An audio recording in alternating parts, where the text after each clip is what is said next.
Welcome back. Well, Sheriff Billy Solly was our guest for the program On the Record this evening. We discussed overcrowding in our criminal justice systems. The circuit court docket for each of our circuit judges ranges from 8 to 15 cases assigned per day.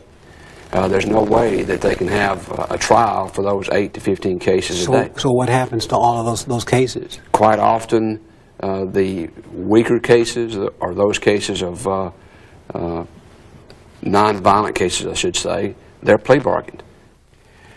Our On the Record program can be seen every Sunday at 5:30 p.m. Well, Jamie Triplett is in this evening. Jamie, what do you have for us? Well, John, I can tell you this. March Madness has already started. We have Division II baseball as West Alabama was entertaining one of his favorite guests, Delta State. And Sumter County has set the table for its neighboring teams across the state line. I have more on that. Plus, Ole Miss and South Carolina met up today in Columbia just to give you a preview of the SEC tournament.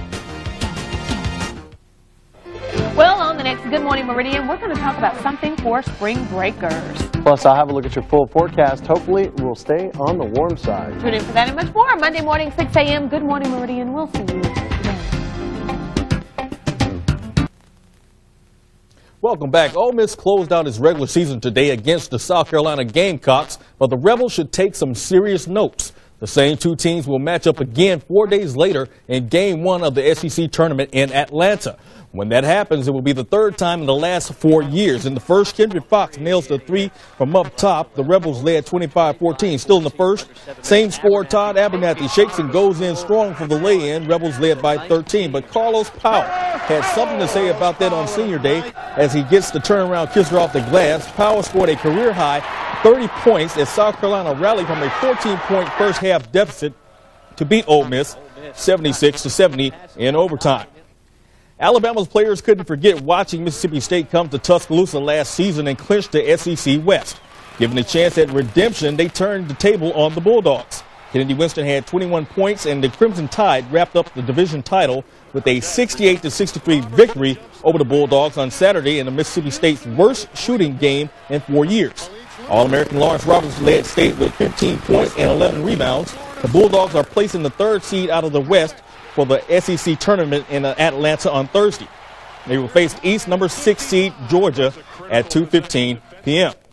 For the first time this season, Illinois has to bounce back from a loss. Ohio State reserve forward Matt Sylvester hit a three-pointer with 5.1 seconds left today to hand the top-ranked Illini their first defeat, 65-64.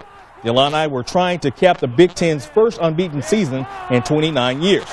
Instead, they frittered away a 12-point lead in the second half and didn't score over the final 3 minutes. The last team to reach the NCAA tournament without a loss was UNLV in 1991. Going to your scoreboard for tonight, the Gators upset the third-ranked Wildcats 53-52 on Sunday. North Carolina got a 75-73 victory over their nemesis Duke. And Delta State fell to Montevallo in the Gulf South Championship 72-60. Normally, when you mention the word gold digger, it really has a derogatory meaning. But when you mention that same word in March around basketball time, that is a title that any team would love to have. The Sumter County boys basketball team are gold diggers once again as they repeated as 3A state champions with a 76-60 victory over Central Haynesville. It was the sixth state title for Sumter County, but the first since longtime coach Johnny Patrick retired after last year's season, also a championship year. New coach, different year, same result. With 13 years under Patrick's belt as an assistant, head coach Alonzo Sledge showed those veteran qualities over the Lions. Sledge isn't new to coaching, but he is new to winning a championship. Basically, the game went the way that we, pretty much expected if we was able to get off to a good start and kind of control the tempo of the game and play the style of game that we're familiar with, the one style that we play better. Felt good. My last year, just wanted to go all out. We carrying on the school tradition. Then we doing it. We just got a new coach and still won. So I think that means a lot. There was a message in Saturday night's game between Newton and Perry Central. There are 4 quarters in high school basketball. In a frantic finish, the Lady Tigers held off Perry Central 64-61 at the Mississippi Coliseum to advance to the girls' 2A state championship game on Friday. But it could have been a different and sad story for Newton.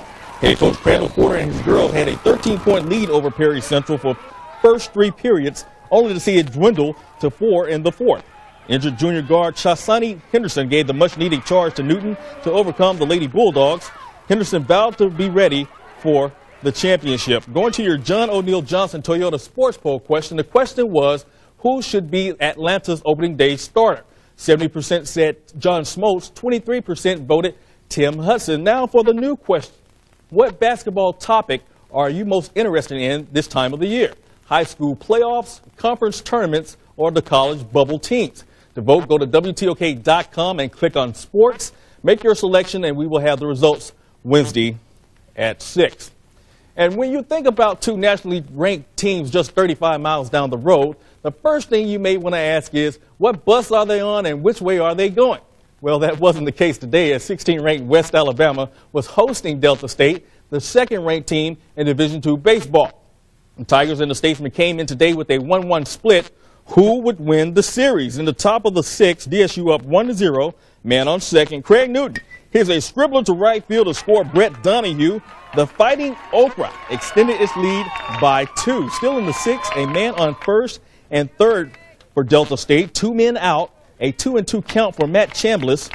He strikes out Eric Patton to end the threat and the inning, but could West Alabama get it going? Bottom of the 6th, man on second. The John Poles pitch gets away from the catcher Craig Newton, but he makes the nice play at first to end the inning. It wasn't 11 runs like Game 2 Saturday night, more of a pitcher's duel as Delta State outlast UWA 3-1. Going to your college scoreboard for tonight, the Rebels got 2 home runs from Zach Cozart in a 13-6 victory over the Boilermakers to sweep the series. MSU beat Kansas 9-2 behind a homer and 5 RBIs from Thomas Berkery. The Tide put up 23 runs to defeat the McNeese State Cowboys 23-1, and Southern Miss scored 3 runs in the top of the 10th inning to claim a 5-2 victory over Lamar. To the fishing game forecast from Cuber Timber. Monday should provide an excellent day to fish or hunt. If you're headed to the woods or water, expect the best action between 3:30 and 10 p.m. There should be also good activity around 9:45 a.m. And John, do you know what week this is? I don't know, but I think you're going to tell me. Well, it's going to be a full basketball week of playoffs. Hopefully our teams will do well in our viewing area. It's March and people are mad. Yes, they are. All right, thanks very much. All right, when we come back, a family in need gets a hand from Extreme Makeover. And Josh will be here with tomorrow's forecast. Stay with us. The Fish and Game Forecast is brought to you by Cuba Timber. Well, the ABC program, Extreme Makeover Home Edition, had some familiar faces this evening. The Harris sextuplets from Birmingham, Chris and Diamond Harris, are grateful for the ultimate makeover of their home. In fact, any help with their toddler sextuplets and 9-year-old son Dwayne is appreciated. Diamond is, of course, from Meridian. She's a Meridian native, and Chris is from Yantley, Alabama, West Alabama. Their 2,000-square-foot, 3-bedroom home was in desperate need of repair, and matters were made worse when Hurricane Ivan sent a tree crashing through the living room. Well, the Harris sextuplets, 4 boys and 2 girls, are 2 years old. The family took a Disney vacation while a circus full of clowns helped to redo their home. The Extreme Makeover Home Edition team got busy to help the Harris family with its home problems, and the finished product was revealed tonight. The Harris toddlers are America's only surviving African-American sextuplets. And boy, what a beautiful home that is. And they are home folks. They're from us, from my area. You love to hear stuff like you do. That. That's all good right. stuff. Unfortunately, the new house is going to see some rain tomorrow. And we are too, but the rest of the night looking all right. The early rider forecast brought to you by Meridian Cycles. We'll see clouds increasing and our temperature. Any help with their toddler sextuplets and 9-year-old son Dwayne is appreciated. Diamond is, of course, from Meridian. She's a Meridian native, and Chris is from Yantley, Alabama, West Alabama. Their 2,000-square-foot, 3-bedroom home was in desperate need of repair, and matters were made worse when Hurricane Ivan sent a tree crashing through the living room. Well, the Harris sextuplets, 4 boys and 2 girls, are 2 years old. The family took a Disney vacation while a circus full of clowns helped to redo their home. The Extreme Makeover Home Edition team got busy to help the Harris family with its home problems, and the finished product was revealed tonight. The Harris toddlers are America's only surviving African-American sextuplets. And boy, what a beautiful home that is. And they are home folks. They're from us, from my area. You love to hear stuff like you do. That. That's all good right. stuff. Unfortunately, The new house going to see some rain tomorrow, and we are too, but the rest of the night looking all right. The early rider forecast brought to you by Meridian Cycles. We'll see clouds increasing and our temperature also going in the wrong direction. We're 45 now, we'll be 49 by tomorrow. With rain moving in, especially in the afternoon hours, thunderstorms becoming likely.